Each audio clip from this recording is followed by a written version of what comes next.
This week's Parshas Yisro.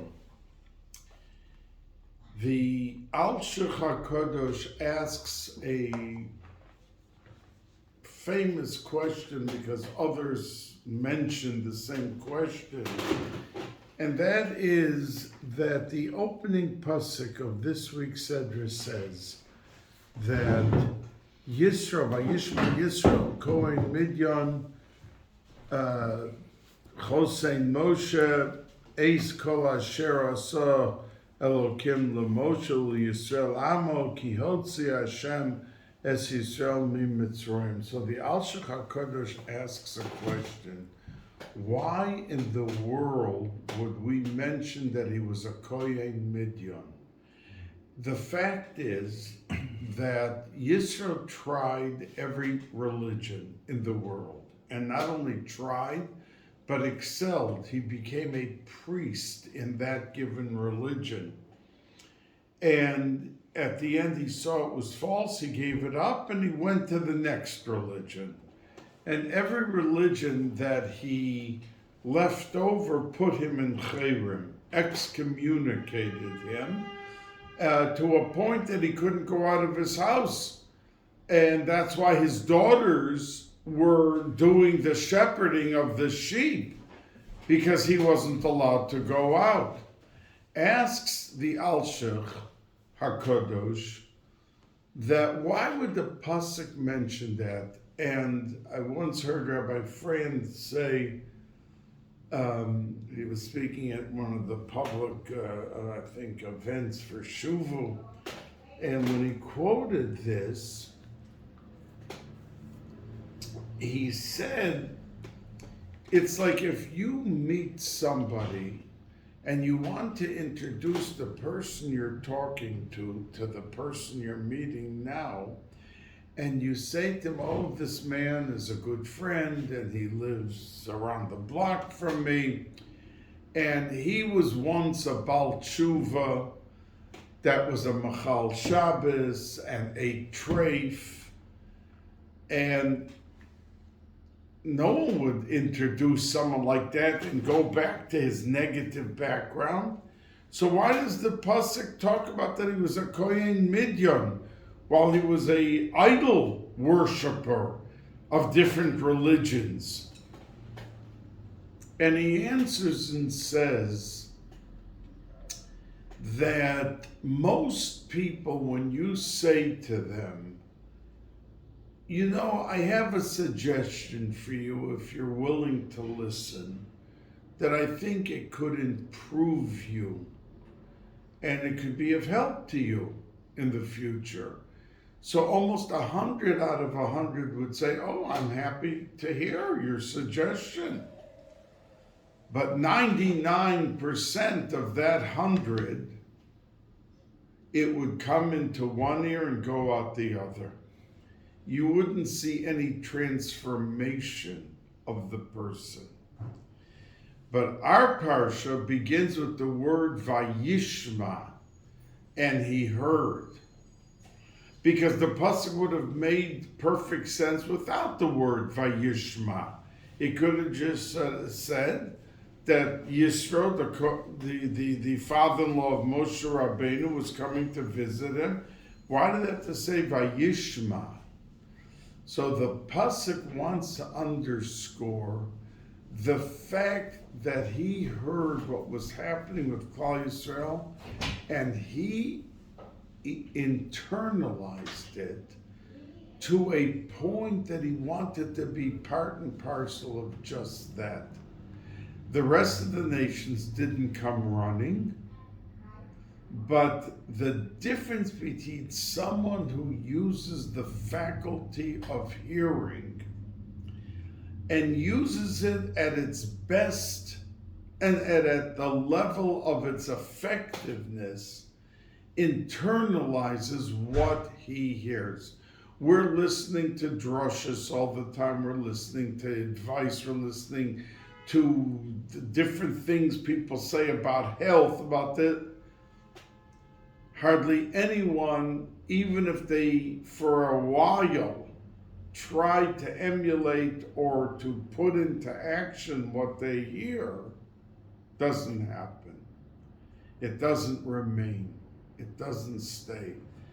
And the Parsha wants you to know that this whole activity with Yisro and what he did and became a Yid was because of one reason, Vayishma.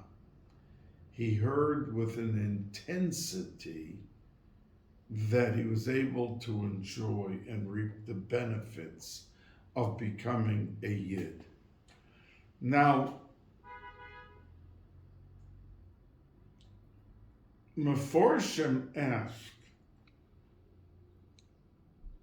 if you look at the first few Rashis of this parsha, Rashi says, Vayishma, he heard about Kriyas Yamsuf, and he heard about the Milchama of Amalek, that we were successful. And then 2 or 3 Rashis later, he talks about that he heard about the Mon, that miraculous food was coming down. They didn't have to work. They opened their front door, and the whole package was right there for them. And he heard about the Be'er, in the schus of Miriam, that wherever they traveled, the well went with them in the ground. There was a well that was moving. He heard about that. And then the pasuk, our first pasuk of the Seder ends, Ki hotzi Hashem es Yisrael mi Mitzrayim. And Rashi on those words says, and that was what impressed Yisro more than anything. Now, if I went on the street and I stopped 5 Yidden and I asked each of them, if you were an outsider and you heard about Kriyas Yamsuf and you heard about all the things, which would you be most impressed with? Most people would pick one of the supernatural things. They would say, well, of all the things that happened then, the Kriyas Yamsuf. It's unbelievable that waters would split. I mean, that's like a super duper miracle. One year when I was in Eretz Yisrael, I wanted very much that my wife should see the Yam Suf. So we went down to, what's the name of that city? Down in the south. It's when you go on a boat in that water, you could see Egypt, and you could see Jordan, and you could see Israel. Yamamelech? Oh, but the city. No. Anyway,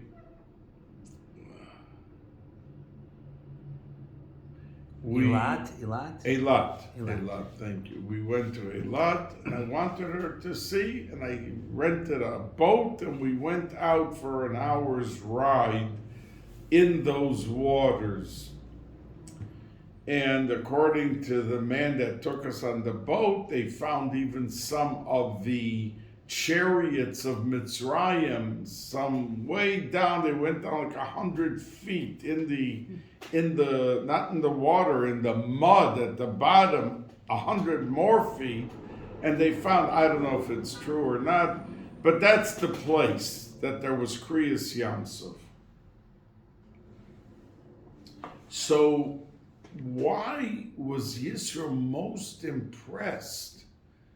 Rashi says he was most impressed, Ki hotzi Hashem es Yisrael mi Mitzrayim, that the Yidden got out of Mitzrayim. Every slavery movement in any country, after a certain time, ended. Even South Africa, that they had apartheid and that black wasn't allowed to do anything in the government or rise above us. That came in the 90s, it came to an end. And today they're all the blacks are running the government and everything. But up until then, but that came to an end also. And if you go to any country where there was slavery, Rome, Greece, all of it came to an end. So why was Yisro so overly impressed with the fact that they left Mitzrayim? It just came to an end. That wasn't like some super natural thing that happened, like a sea splitting or a well going with them as they're traveling in the midbar. So Mefarshim say the reason he was most impressed is because, like when the Balagoda says, "Ve'ilu lo hotzi HaKadosh Baruch Hu es avoseinu miMitzrayim, harei anu uvanenu uvnei vanenu hayinu avodim." That means we would still be slaves. Why? Every slavery movement ended at some point.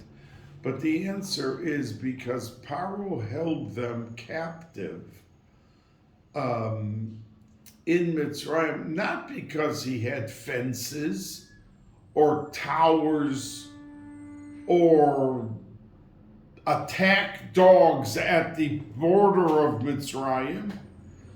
He was able to hold on to them because he broke their spirit to a point that they couldn't pick up their heads. And that sometimes a person goes into a state of depression. They could have a $500 an hour psychiatrist. They can have friends that come and take them out twice a week to a restaurant, and they're merry and they drink wine and they laugh and they tell funny stories and that. But it doesn't, if the depression is deep enough, they will not recover from the depression with just that. And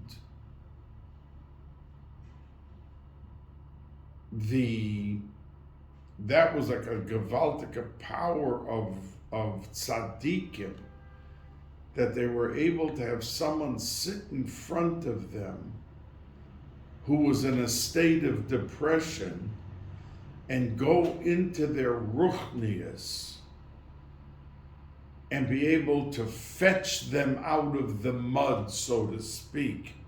And they walked out fine. Like the Tzemach Tzedek once said to a boy who was deaf, completely deaf, and his mother brought him, not deaf, dumb. He couldn't speak. He could hear, but he could not speak at all. And the mother brought him to the tzemach to get a bracha, but it was a day, a festive day, some Yom Tov, and there were many hundreds of Hasidim there. So she gave up. She figured she can't get in. She was sitting there with the boy, but there were so many other Hasidim going in and out from the Tzemach Tzedek that she said, I'm here already 4 hours. I'm never going to get in. I may as well, leave. And then she thought of an idea. She said to her son, go in under between the legs of the Hasidim, like almost crawl into the Rebbe, and I'm going to write you a short note that my mother brought me, and write your Hebrew name and my name, the mother's name, brought me to help solve my problem that I don't speak.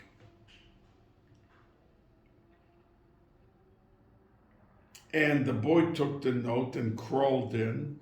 And when he got up to the Rebbe, there was somebody there talking to him, but he from under handed the Rebbe the note, and the Rebbe read the note and said, go tell your mother that you got into me, and he went out and he was talking. He went out to his mother like the Rebbe told him and said that tell your mother, the Rebbe told me to tell you that I got in and I gave the note to the Rebbe and he was talking.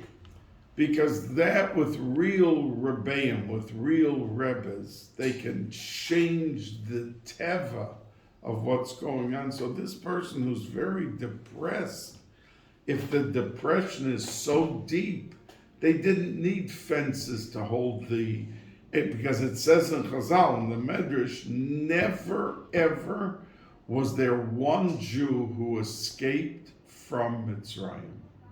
It never happened. So we would have thought that they had such an army or such a control, a security group, but it wasn't that. The Medrash says it was the level of their depression that they couldn't pick up their heads. So over here, the Chazal say that the fact that Paro was able to effectuate a level of depression, if it wouldn't be HaKadosh Baruch who took us out, like the Pasuk said, Ki hotzi Hashem es Yisrael mi Mitzrayim, we would have been for generations and generations avodim to Paro, because he successfully implemented a state of depression that the people couldn't pick up their heads. And that was his reason, and that's why Yisro was more impressed with that Hashem took out a people that never would have left, than even the fact that a well was traveling in the ground as they went around. And when you go to Eilat, if you go with a car, you can see, as I did, they have markers. This is Midbar Tzin, this is Midbar Asher, this is all these deserts that's mentioned in the Torah. They have signs that this is where it is. And we know that the Medrash says that as they went through the Midbar, it's all mountainous and all, it became smooth and straight for them. And when the last Jew finished going through, it went back up the mountains and the rough spots. That's how they were able to travel around and to get from place to place. Now, the pasuk towards the very beginning of the Sedra says, Asher Shem Ha'echad, Asher Shem Harishon Gershon, that the name of the first son was Gershon, Ki Amar Ger HaYisi Be'eretz Nachriya, because Moshe Rabbeinu said that I was a stranger in a strange land and I never wanted to forget it, so my son's name was Gershon. That the concept of being chased out, Goresh, means to be chased out of your home. That's Goresh, that's Gershon. They're reminded that he was in Golus the whole time. And the Gemara says that Rami Bar Chama was on a boat, and they saw from the boat an island, and the island was covered with dirt like any island is. And they got off the boat, and on the island, and after a day or two they wanted to eat something, so they started to cook. And as soon as the fire was so hot in the spot, the island, because it wasn't an island, it was a gigantic fish, turned over everything, and they found themselves back in the water, and they got back to the boat. Now, some of the Meforshim say on this that the idea, the Marsha talks about it, and he says that what the Gemara is telling a person is that you can see from a distance an island, that's beautiful, and the weather is beautiful, and you can enjoy the wind and the freshness of everything. And you could begin to cook. You want to eat something good. So everything you experience is all good. But then suddenly you're turned over and you're back in the water to remind you that you may think that you're in Geula, that you're in a position of delight and tremendous positivity, but Golus remains Golus.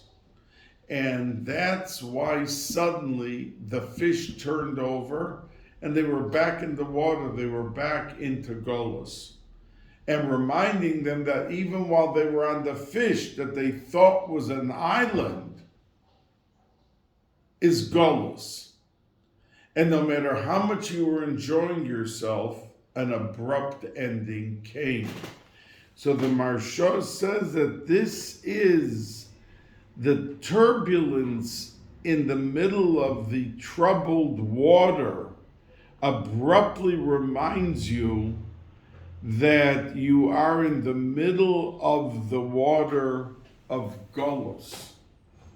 And that a Yid should never forget, and that's why he named his son Gershom, because Moshe Rabbeinu, till 17, he was in the lap of riches, royalty, in the house of Paro.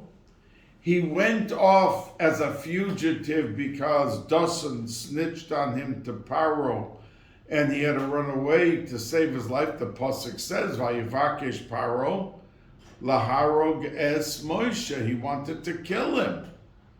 And he went off, and for 40 years he was a king in Midian. So he was living a life of what would look like Geula. But he knew very well that Klal Yisrael needed Geula, not Golus, where they were. And he never wanted to forget that even in the lap of luxury, it was pure Golus.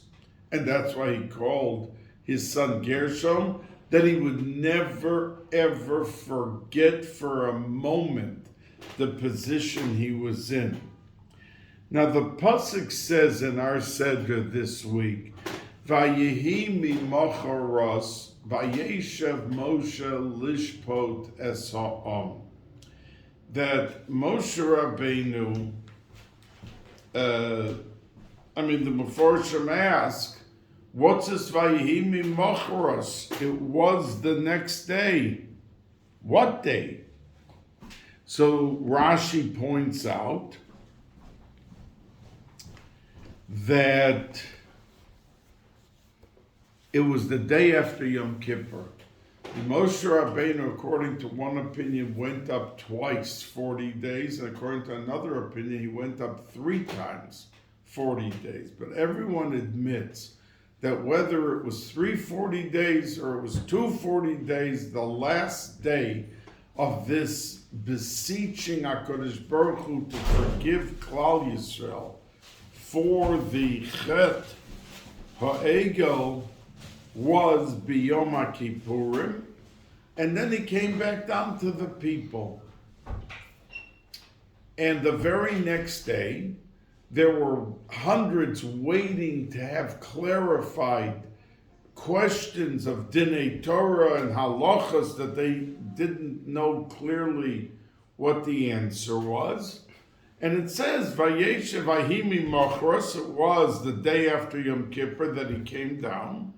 Vayeshev Moshe Lishpot Esa'am, and Moshe Rabbeinu sat down to judge the people. Now, the brisker, I don't remember if it was the Bais Halevi or it was the Reb Chaim Brisker, his son, but one of the briskers said that this juxtaposition, which means smichos haparsha, that it says vahimi machros, and then the next word in the pasuk talks about sitting down and paskening halachas, is because a message had to be brought to Moshe Rabbeinu as he began the process of Batei Din and paskening shaylas. Mocharos was Yom Kippur. And they wanted, HaKadosh Baruch Hu wanted that Moshe Rabbeinu should never forget his experience of Yom Kippur when he got back to the people to judge them, to paskin for them, to clarify for them that there's an inyan of chesed and rachamim.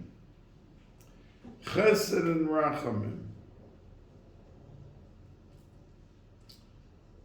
That when you paskin, you have to have such a clarity of vision and mind to see every schos and every possible positive thing that could inject or influence your decision.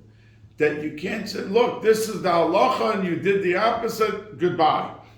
Is there any way or anything that the person paskening could find a schus for the person? That's why it says Vayihimi Mochros. Because the essence of Yom Kippur, I say it to you all the time, Yom Kippur remained for Klal Yisrael not some historical thing that one time Moshe Rabbeinu went on a mountain and came down, Hashem forgave the people. It was injected part and parcel to the essence of the time, which means every Yom Kippur after that Yom Kippur became the vehicle that HaKadosh Baruch Hu forgives Klal Yisrael on Yom Kippur, every Yom Kippur, on Yud Tishrei. And that essence of that chesed and rachamim, he wanted injected, said the Briscoe, whoever it was, Reb Chaim or the Beis Halevi, into his paskening and dealing with Klal Yisrael. And today, as a matter of fact, as I am in the middle of making this video for Parshas Yisro, I'm doing it on Monday, that happens to be Chamisha Asar B'Shvat. And the truth is that, as I've said to you, the Arizal says that this day is the day of demarcation. That up until now was Din and Gvura. Today, it suddenly turns over completely. And it's the Rosh Hashanah for Ilanos, and it says, Ki ha'adam eitz hasoda, that there's nothing more compared to a human being, a man, than the tree. And if you remember, we learned in Beshalach that after the story of Bais Yaakov, that the people went and drank the water and it was bitter. So they had to take a tree and throw it into the water, and then it became sweet. Why did they throw in a tree? Why not something else? Why not a talus? Why not? Because the essence of a tree is ha'adam eitz hasoda. And that incorporates the whole realm of chesed and rachamim. And that's why Shvat, if you look at the tzira from the Arizal for the month, the first two letters is Vav K, because it is still, no, it's Hey Vav. It's still opposite. It's still Din. But the last half, the 2 days, is Yud K. That is Kesidron. It's in order. And that's Chesed V'Rachamim. So it was a tree that they threw in to sweeten.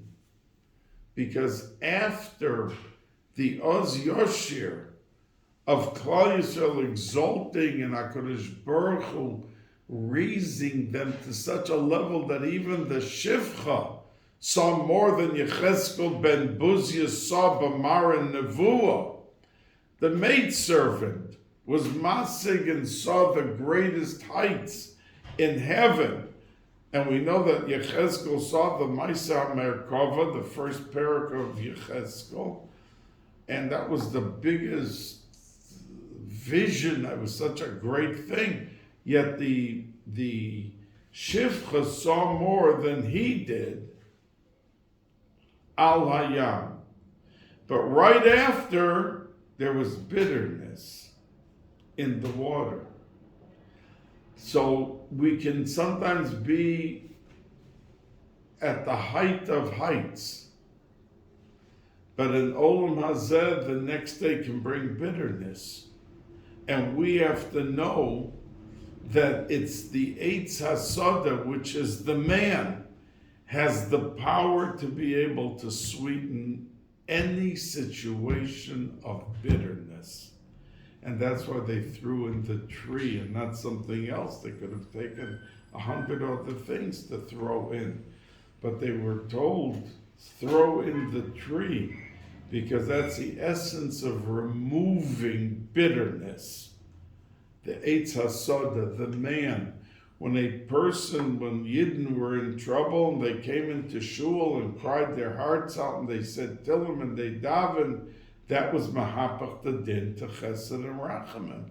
And many miracles that we're busy telling our students, our communities, our children about all these miracles and all of these stories of salvation that happen to people, because there is, with our mitzvahs and our maisim tovim, something that can change the actuality. Like somebody in shul, he goes around, and when someone's busy collecting money, he goes around with the guy to every person and hands the person a dollar bill. Now, some people would give the tzedakah, but there are many people who put up their hands like they're aniyim, like they can't do it. They can't. At the end of the world, if they take $1 and they give it, or a quarter, but he gives them the dollar, and he gives it as a matana, not as a shliach for him. He gives it to them as well, that it becomes their money, and they are now giving the tzedakah, so they have the schus at tzedakah. So if you ask the person, why are you doing it? Said, because we're in troubled times, and we have to do what we can to bring the geula. And there's nothing stronger to bring the geula than tzedakah. So if in the shul there's 40 people, and 15 would have given the tzedakah on their own, but there's 25 who would not have given, isn't the medicine of tzedakah worth it to give a guy $1, and that he in turn hands it to the person collecting, that 25 people now gave tzedakah who wouldn't have given? So when we talk about segulas for geula and this man put on his thinking cap and did the right thing to help bring the geula and to help bring what we're all davening for and saying that we want.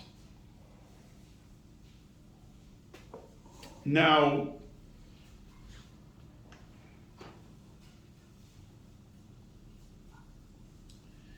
we know that this Shabbos,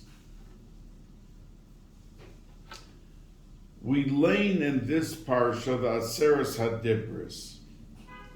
And I once mentioned to you that the Rabbi Yehuda HaChassid, who lived 900 years ago, he was at the time of the Bali Toisves, 950 years. Maybe it's even 1,000 years since then. And he was a friend of the Bali Toisves. in the Bali Toisvis, Rabbeinu Tam and Rabbeinu Yaakov, all of them said that if he wanted to go into a cemetery and wake up all the dead, he could have done it. That he was at the level of Tanoim, who lived 1,000 years before him. So he was very, very great. And he said that he left over at Sava, so the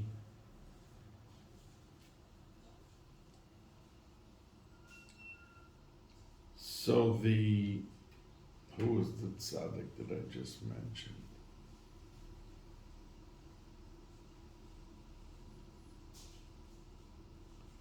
Rav Morgenstern, but what was he called?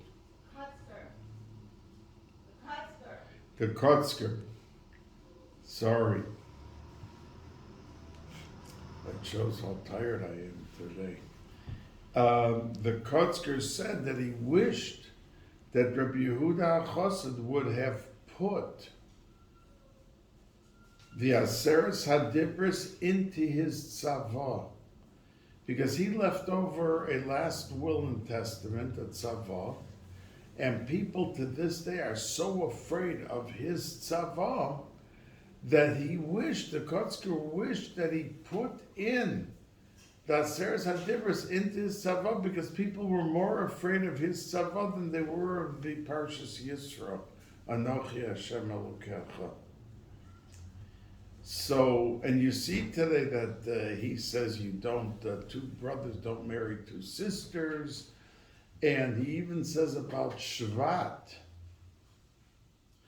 that you should not shech geese in the month of Shvat.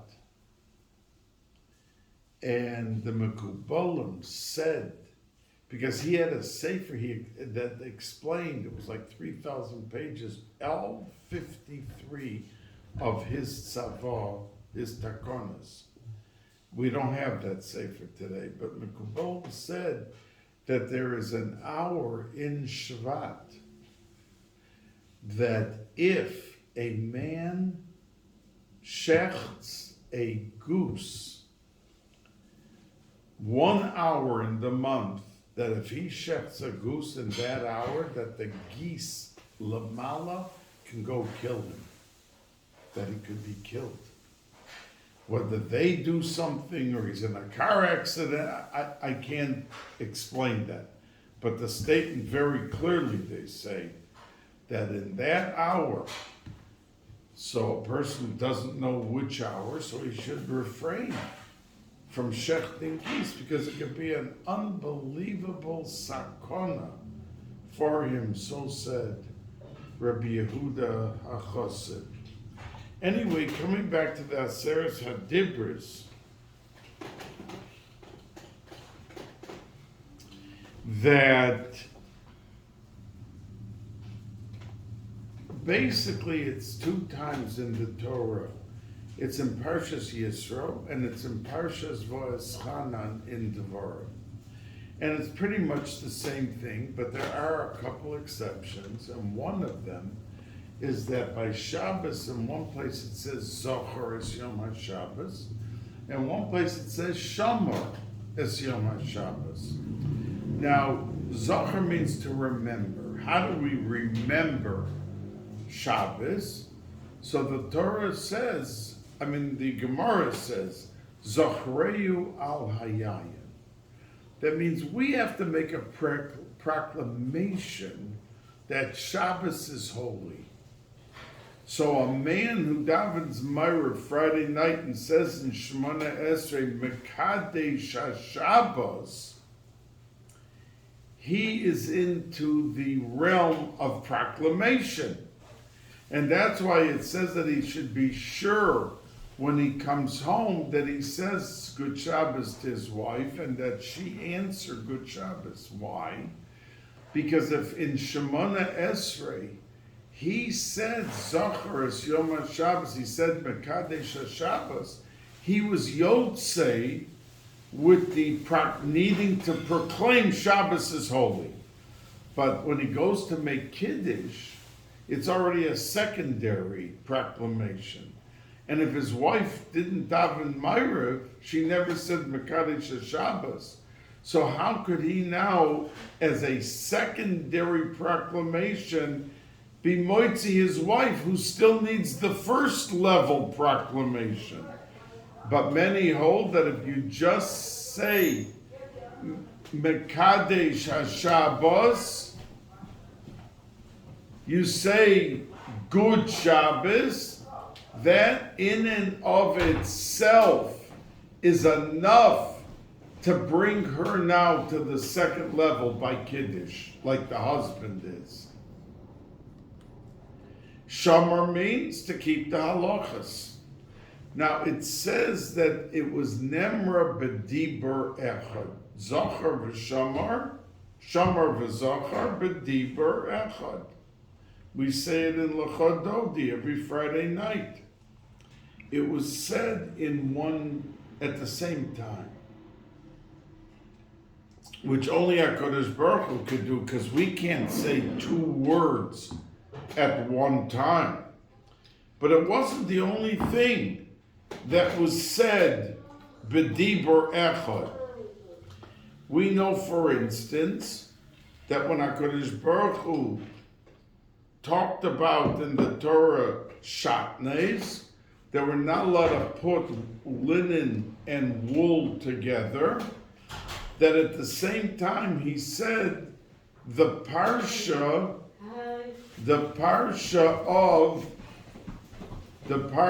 of tzitzis, to say that the linen and wool can be together by tzitzis. And we know that at the same time it says that when it was forbidden for a man to marry his wife's sister, the mitzvah of Yibum was said at the same time, that if Chas v'Shalom the brother dies and no children are there, then he could do Yibum. So it was the Isser and the mitzvah, which is directly opposed to the original mitzvah, but the new mitzvah is said at the same time. And we know, for instance, that you're not allowed to kill an animal on Shabbos. But at the same time, the mitzvah of korban toda, which we bring on Shabbos, and it's brought in the morning and in the afternoon, that was said. So there were many things that were said contradictory one to the other, that HaKadosh Baruch Hu said that we should have the extra mitzvah. And the reason that the Zachar v'Shamar was put into one dibur was because in the essence of keeping Shabbos had to be linked. You couldn't just keep Shabbos without being cognizant, aware of Kedusha Shabbos and proclaiming the sanctity of Shabbos. Not just being careful not to do this and that, as if it was a regular day, but we were told today we can't do this, we can't do that. But we have to have as the cementing factor, in our keeping of Shabbos, remembering the positive, not just this is osir and that's osir and that's the shamar, but to enrich and uplift the level of how a person views and keeps Shabbos. The Zachar v'Shamar b'dibur echad had to be said at one time. And that enhanced and uplifted the inyan of Shamar, to bring it to the realm of Zohar, that they were hand in hand, just like those other mitzvahs,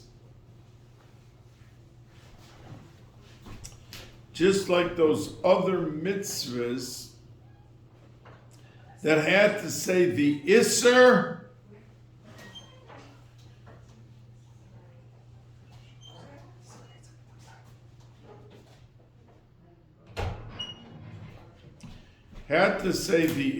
and the mitzvah which was bound to it.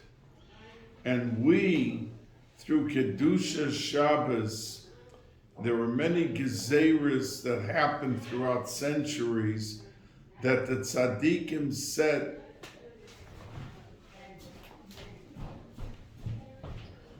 Sorry, please keep it down, everyone. Sorry. that they said that something in Kedusha Shabbos that the Yidden were not cognizant enough or into the realm of Shabbos enough, and there was something they had to take on with enhancing and improving the level of Shabbos as they each and every week kept. Now, Rav Soloveitchik, Zechrono Livracha, once said on the Chazal, that the Chazal said that HaKadosh Baruch Hu said all 10 dibros at one time. Then he went back and said one by one. And he said that the reason that, why did HaKadosh Baruch Hu have to say them all together? Just if you're saying it one by one, they didn't understand it. If it was being said all together, till he said one by one, then they identified what he was talking about. So he explained and said that a person has to go into Yiddishkeit with not fully understanding. His base has to be emunah, that there has to be a tremendous thrust into the realm of emunah, whether we do understand the nasa v'nishma, nasa we will do whatever it is. Then the nishma we will listen to and we will keep. That these things bring about the enhancement and the luster of emunah, and therefore it had to be put into the realm of the world, the physical world, the concept of having a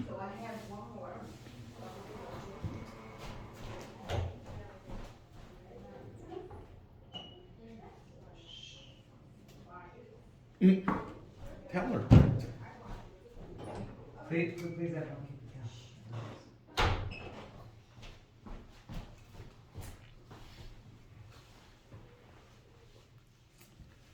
And that's why it was first said as a pure ruchnius thing to be part of the ingredients of the neshama, but then to bring it to the level of understanding to be able to carry out the mission. So said Rav Soloveitchik. Now,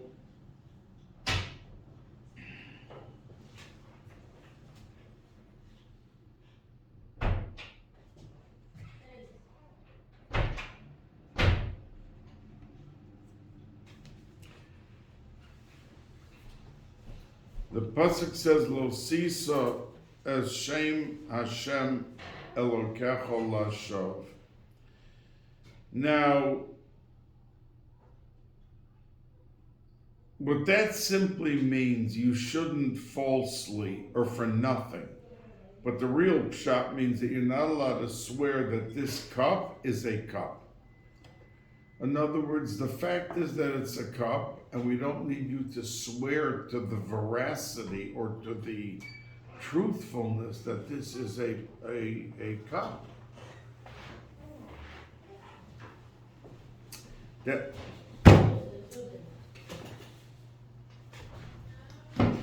Ah.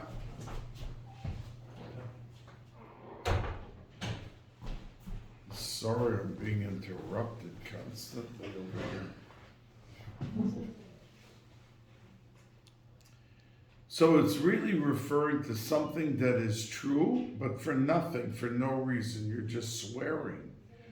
We don't admit it. I mean, we know the Gemara says if somebody went into court to Beis Din and he swore falsely, and there were terrible things. They even wanted to scare him. They turned off the lights. They put on candles. They made it dark. They made the scenery in the Beis Din so scary and frightful because you're about to swear, and if you're swearing falsely, death follows right after. So we're warning you, be careful if you want to swear before you swear. So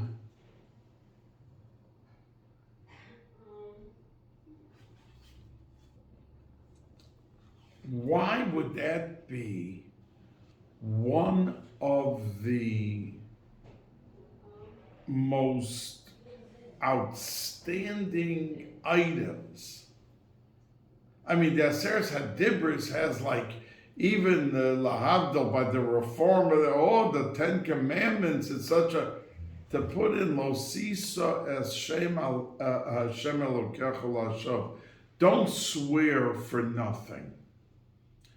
I mean, is that the level of Shabbos? Is that the level of Kabed es Avicha v'Esimecha? So the Meforshim explain because the power of speech, and this is really this, Lo Sisa, is directed to speech.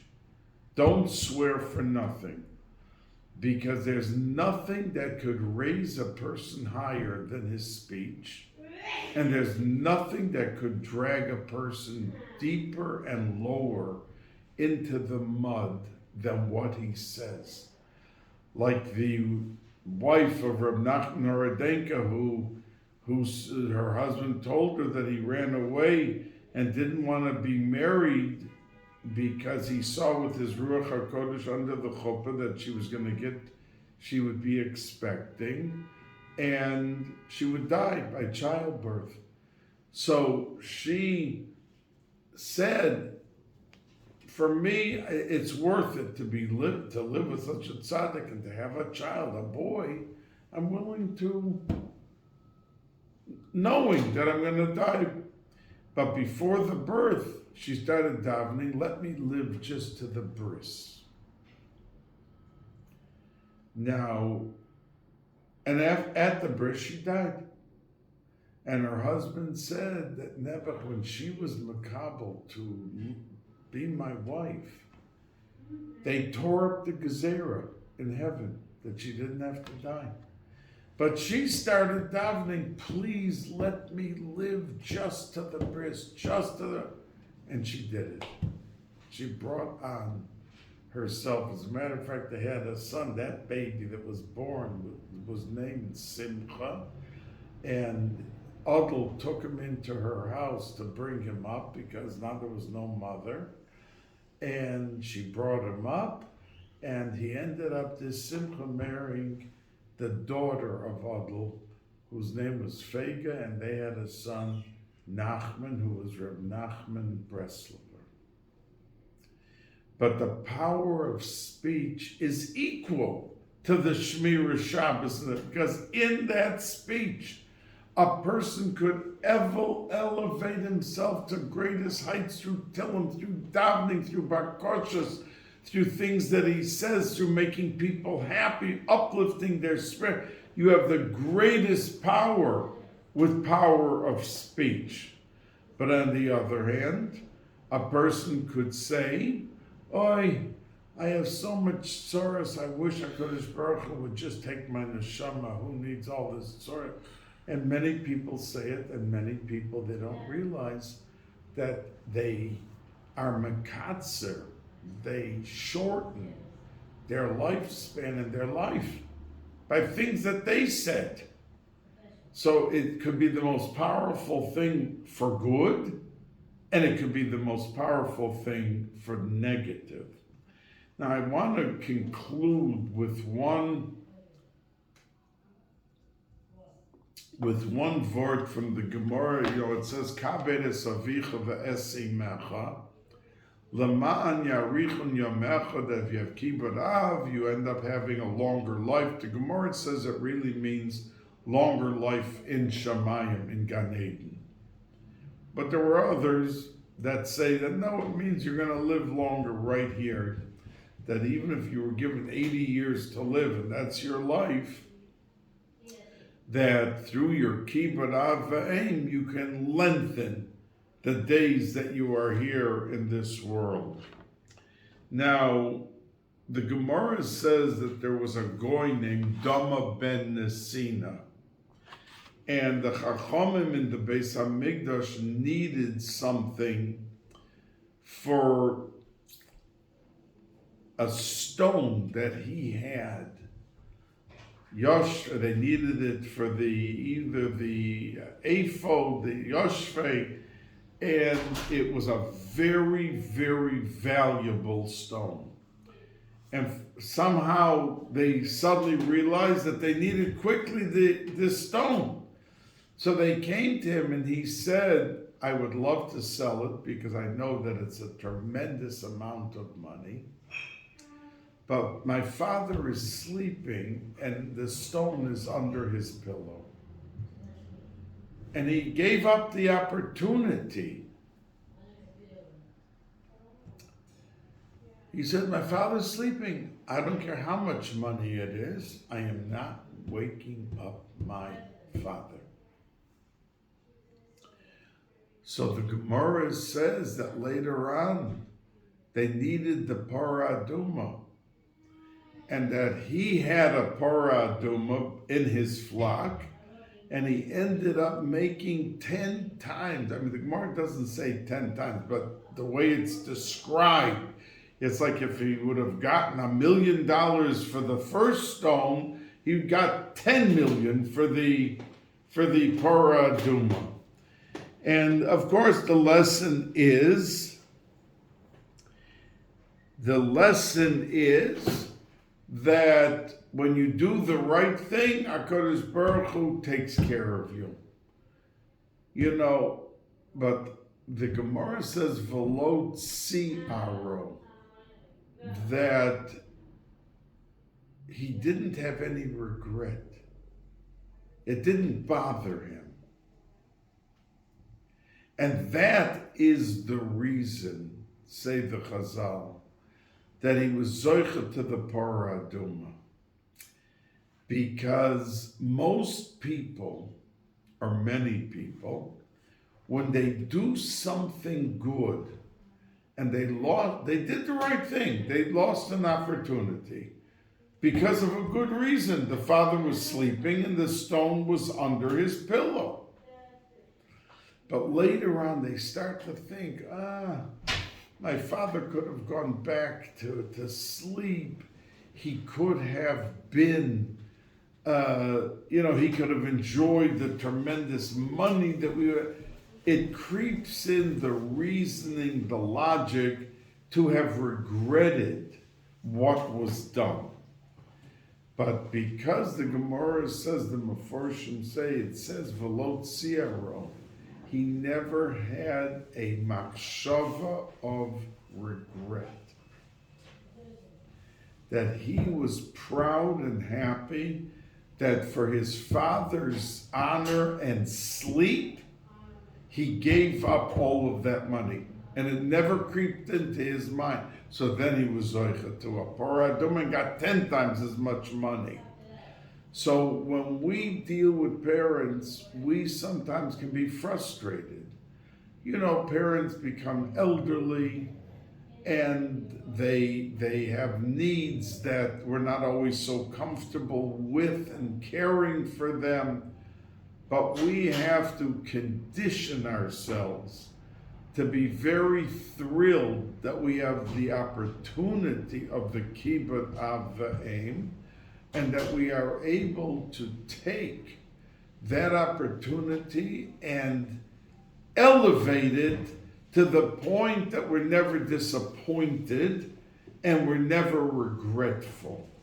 I could have been here and there, and I could have been, and I missed this event. I could have got somebody else to take care of her for that moment, and I could have been at the event. Velot Siaro say the Chazal, he never ever regretted.